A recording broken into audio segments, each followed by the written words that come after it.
Hi, I'm Marty McLeish, co-founder at Noble Co. And today I want to talk to you a little bit about communication. Every firm we go into, one of the first items that's brought to our attention is communication. And that could be lack thereof or too much communication. And so if you're feeling that the communication within your firm is just not on point, you're not alone. We've yet to find a group that actually has this nailed down. So what we thought today is we'd give you some tips on how to effectively communicate within your team or organization. But first, let's talk about what can happen if there is too little communication. Too little communication can start to allow your team members to feel disconnected to the mission, vision, and values of the firm.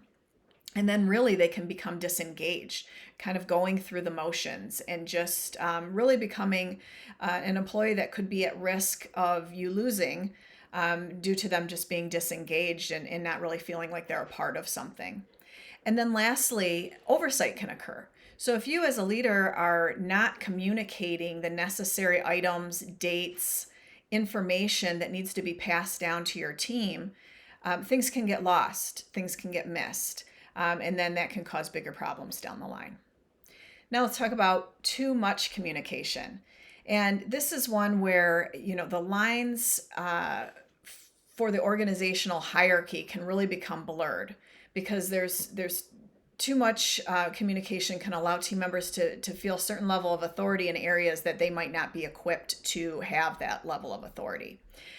Team members can take on too much of this information that you're passing down, and really it can become stifling. So work isn't getting done, it's not getting done in a timely manner. It's really because the team member's brain capacity is just overloaded with too much information that maybe is not necessary for them to know.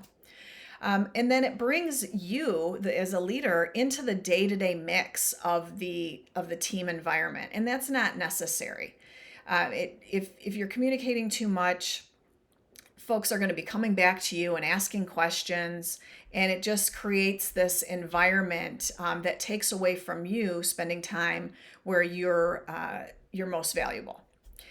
So what can we do to kind of balance this out and have a good measure of communication within an organization? So the first thing I would tell you is ask yourself, before you go communicate something, before you type up that email, say, does my team really need to know about this right now? Is now the right time for me to share this? And then the next question I would ask is, does my team actually need to be aware of this information at all? Are these just thoughts that are coming in my head, maybe down the line vision thoughts, planning thoughts that maybe don't need to be communicated? And then really what I would focus on, if you have an administrative assistant or a manager that can do the communication to the team on your behalf, this will be very helpful. Number one, it will allow you to not have to take the time to send out these emails, have the meeting, etc. It will also allow you to kind of stop and think before you communicate these things, because you're going to have to sit down with your administrative assistant and say, this is what I'd like to have sent out. And then lastly, what it's going to allow for you to do is to avoid having to field all of those questions that come back after your communication. So now you kind of have a line of defense there with your administrative assistant, or maybe it's a manager within your team that can kind of field the questions that come back from the larger group. And then maybe just pass on the ones that are most necessary. Again, just allowing you to be present in the things that matter most to the firm. Whether that's being in front of clients or whatever the case may be. Hopefully these tips help. If you'd like us to take a closer look at the communication within your firm, please don't hesitate to reach out.